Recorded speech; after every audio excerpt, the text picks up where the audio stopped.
side of nothing. Okay. I've been through the system, buddy. I know how I know it you works. have. I know you have, You're Jeff. not my friend. Yes, All you you're do. trying to get is some stupid ass confession, and you're not gonna get one. On a seemingly regular evening in 2011, alarm bells began to sound itself in a local 7-Eleven. Reports of an armed robbery began flooding into the local police department. But upon arrival at the scene, the suspect was nowhere to be found. After expanding the search, that's when it's assumed police heard commotion in a house nearby. And without any other leads, they stormed in, discovering a known heroin addict sitting inside with a gun. Without any other evidence, they arrested the man and brought him to be interviewed. This so-called addict was Jeff Pearson, the man who committed the robbery. And the following goes down in history as one of the only times a man single-handedly beat the cops at their own game. All that while experiencing horrific heroin withdrawals.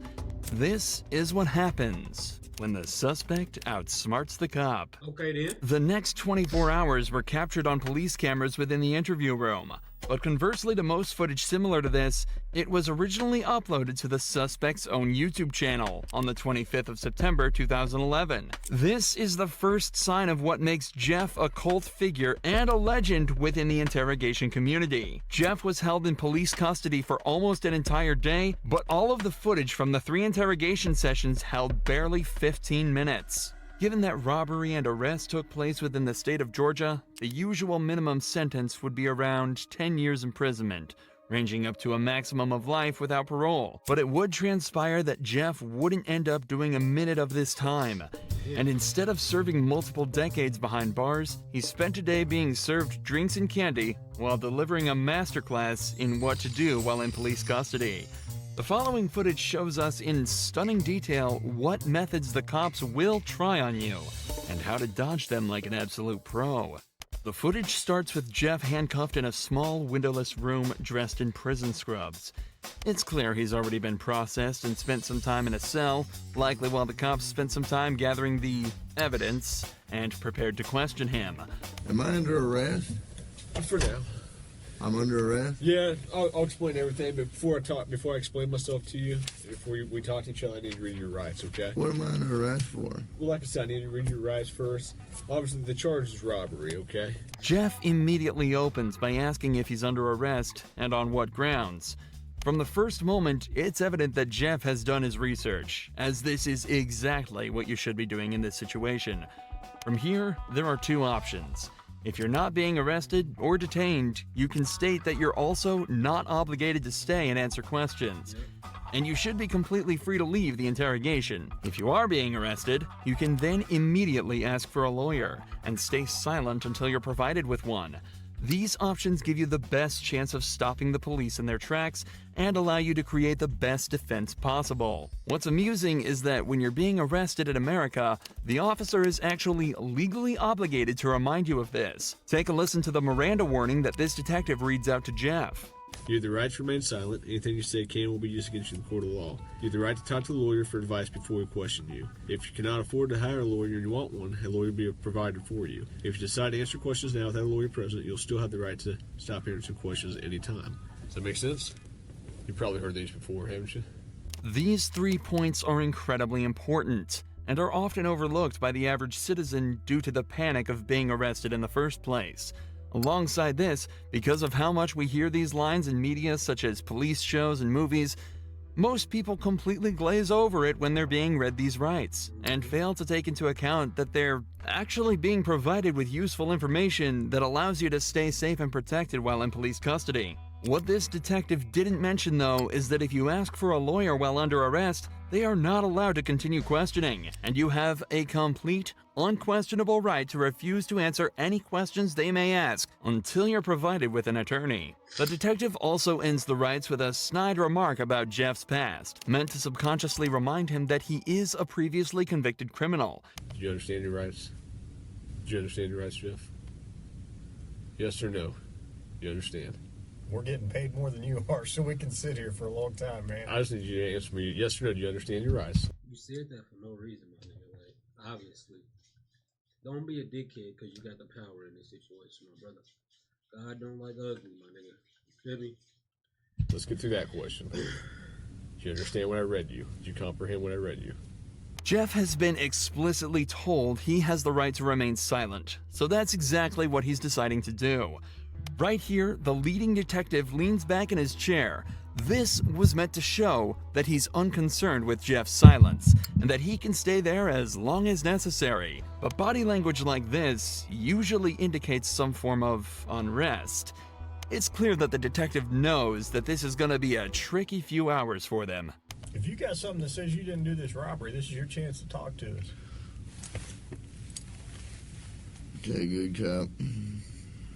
No, usually I'm the prick. You look like the prick. I am. If it's dominance we're talking about, Jeff just took everything the cops had and dumped it in that garbage can. I'm not asking if you want to talk to me at this point. I just wanted you to understand what I read to you. That's all my under arrest. Yes, you're under arrest. Get me back to the cell. I don't talk to you motherfuckers. Okay, fair enough. In this first round of interrogation, Jeff exhibited exactly the correct behavior given his current circumstances. He knows the cops have nothing on him. They wouldn't be there talking to him in the first place if they did, so he stays silent. And so it's off back to his cell he goes. But 2 hours later, he's brought back to the same room for round 2. You wanted a Coke? Yeah. You gonna be able to pop it open, or you need me to? I need methadone. You need methadone? Yeah, you guys can get me that methadone or what? I don't have any. Do you have medication for it, or a prescription for it? Or? No. What do you need methadone for? Cause I'm a fucking junkie and you guys, I can't get no methadone. I'm gonna go through withdrawal here in a minute. A can of soda is all Jeff requested before he returned to the interrogation room, but he immediately mentions the withdrawals that he's likely already starting to feel. However, methadone, the drug Jeff asked for at the start of this conversation, can be used to significantly reduce the effects of the withdrawal. It can even reduce the cravings he's also probably been experiencing for the entire time he's been in police custody. How long you been using heroin? Long time, buddy. 10 years? 15 years? I hardly been alive that long. What are you trying to talk to me about here? Talk to you about what happened last night. Look, here's the deal. Either you're in a bad set of circumstances, or you went and committed an armed robbery last night. Yeah, right? I'm in a shitty, wrong place at the wrong time, obviously. I didn't commit no fucking armed robbery. All right, then let's talk about this. Let's I not don't have keep nothing. up I the don't act. talk to the police, man. Jeff is clearly through with the personal talk and wants to get back to the matter at hand. In his eyes, he's been arrested for something he didn't do and wants to get out of there as quickly as possible. Okay. I've been through the system, buddy. I know how I know it you works. have. I know you have, You're Jeff. not my friend. I'm not your friend. You're trying to fucking get me. Or you're No, trying I'm not trying to get all you. you're trying to get is some fucking stupid ass fucking confession, and you're not gonna get one. Jeff, I'm not going to get a confession out of you for nothing. Exactly, because I And didn't I'm do not nothing. trying to get a confession out of you. Okay, I'm gonna tell you, I didn't commit no armed robbery, and y'all ain't got no fucking evidence saying I did. Let me go. All you did is find me sitting in my buddy's house because my fucking buddy's dog's going ape shit. I go outside, there are cops everywhere, and they spotlight me. They say, "Come here." I say, "What's up?"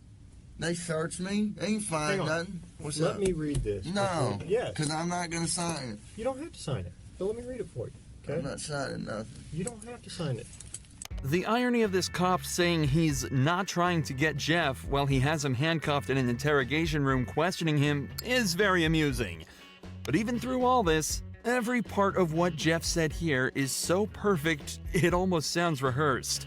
It's an incredible display of personal legal defense, and is even more impressive when you layer it with the fact that Jeff is almost definitely starting to experience withdrawals. I also want to highlight the point Jeff made about how cops are simply trying to force a confession out of him. One of the main techniques used in these interrogations is the Reed technique, developed by a former cop and psychologist in the 1960s after he extracted a confession from a man accused of murdering his own wife. The technique consists of 9 steps, beginning with a polite discussion about why the suspect is being accused of the crime, followed by using certain body language and actions within the interrogation as a display of guilt. The method ends with offering the suspect 2 alternative statements they can agree with, one of which is slightly more acceptable than the other. But whichever is chosen admits guilt and is counted as a confession. This method forces the suspect into a corner and is exceedingly good at extracting false confessions from innocent suspects. In fact, the original case that technique was formed around fell apart after discovering that the man, in fact, did not kill his wife and was tricked into giving a false confession. Absolutely. I was on that for a second. What the fuck are we talking about? I thought it was about a motherfucking robbery. How the fuck we get to a motherfucking man killing his wife? What the fuck? Absolutely next level gaslighting. Tell me what happened last night. Plain and simple. Your side of the story. I'm not talking to you. I'm a lawyer. All right. This is what I don't understand. I know, but this is what I don't understand, What? Jeff. You were sitting there talking just like you were ready to sit here and tell me what happened last night, and then all of a sudden I read that to you and you screw it, I ain't talking to you. I want a lawyer. I don't understand that. What changed just in the... Because I told you what, I already told you what happened. You didn't. How didn't I? You didn't tell me what happened last night. How didn't I just tell you what? But now you've literally just handcuffed told me, you, and I bald can't head talk nigga. to you. He literally just told you, my nigga. He said he was at his buddy's house, and his buddy's dog was going fucking ape shit, and he walks outside, it's a bunch of motherfucking cops talk about, hey, what are you doing? Put your hands in the air.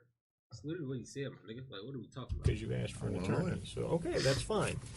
But I will tell you right now, you're still on a hold for a robbery. I know. I don't know why I need a fucking lawyer because obviously I didn't do nothing.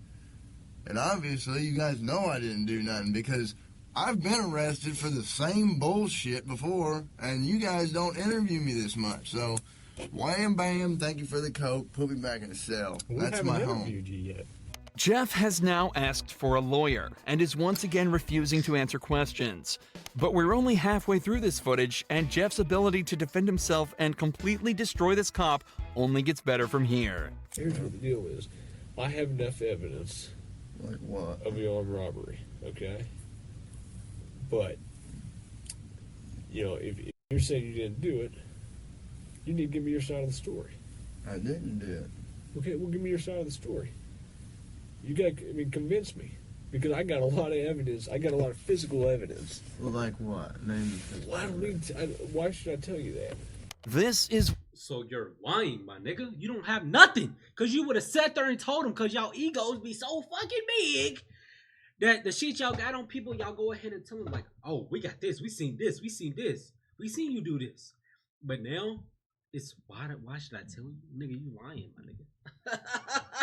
You're lying, my nigga. Let Jeff off. Let the nigga go home, get him some methadone, and let the nigga go to sleep with the dog or some shit, my nigga. Like, leave the nigga alone. Bro. where the detective starts to become desperate. He knows he's running out of time, and so has completely abandoned any elaborate techniques or methods to try and get information out of him. He's now instead moved on to essentially just threatening him with false claims of evidence that he can easily use to convict Jeff. Shit like that should be illegal, but I know it's not because it's still freedom of speech. But the niggas that got all the authority should be held to a... I don't know, bro. Like, how you gonna tell me you got evidence, but you're lying, bro? Just so I can talk, nigga? Yeah, right. If all of this was true, What's crazy, a lot of black people fall for this. They be like, oh, well, we got you on camera. Now it's, oh, Keyshawn, he did this.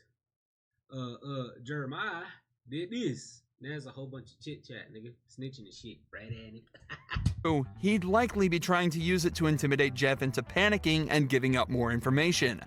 But instead, he uses a flimsy rhetoric, claiming that because Jeff hasn't helped him, he won't help Jeff. There's only a couple pieces of evidence I'm missing. Name them. Like everything. What's that? Name them. Well, why do I need to do that? Now is why would I do that again, bro? This nigga don't got nothing. He don't got nothing, my nigga. Like, he don't got nothing. You haven't helped me out at all. You give me a little bit, I give you a little bit. We go back and forth. I give you one of my pieces of evidence, now give me a little something. Alright? What time do you get over to Aaron's house? No, anything I say here can and will be used against me. Sure, but anything you say here, I can also tell your parole officer that What? you helped me out. That doesn't mean dick. Now the detective is desperately trying to bargain That don't mean dick. What the fuck? I ain't never heard that before. with my Jeff. nigga. If he helps the cops out, they'll put in a good word with his parole officer. But Jeff immediately realizes that means absolutely nothing. What does a gold star mean if you're stuck in prison for 20 years? This further enforces the idea that cops have absolutely nothing to convict Jeff with, and also shows that they know they're running out of time. Jeff has asked for a lawyer, yet they're still sitting there questioning him, as if that's not a blatant violation of the rights that they have read to Jeff on 3 separate occasions. They know that if they don't get anything out of him soon, their time will run out, and Jeff is watching the clock closely. For the next 4 minutes of the interrogation, Jeff continues to deny and combat anything the police say to him. They bring up the gun that he was found with, continue to try and strike a deal, and even try to scare him by taunting him with what being back in prison would be like, and without any of the drugs he's grown a dependency to. But throughout all of this, Jeff stays totally stone-faced. He knows he's almost won. I'm done, man. Fuck this. I'm not even answering. All this shit that I just said is gonna be fucking written in the discovery now, right? What? You haven't said nothing. I mean, every little stupid thing that you've asked me, dude, is gonna be in the discovery. I'm not even going to do discovery. The prosecutor is. Okay. So, you halfway know the system, how things work, we halfway don't. Am I right? I half-ass know Yeah. that the only reason I came up here is to get a fucking Coke. Okay. And I got it. But now I want a Butterfinger. But that's not going to happen for a while. What, the Butterfinger? Yeah. Why not?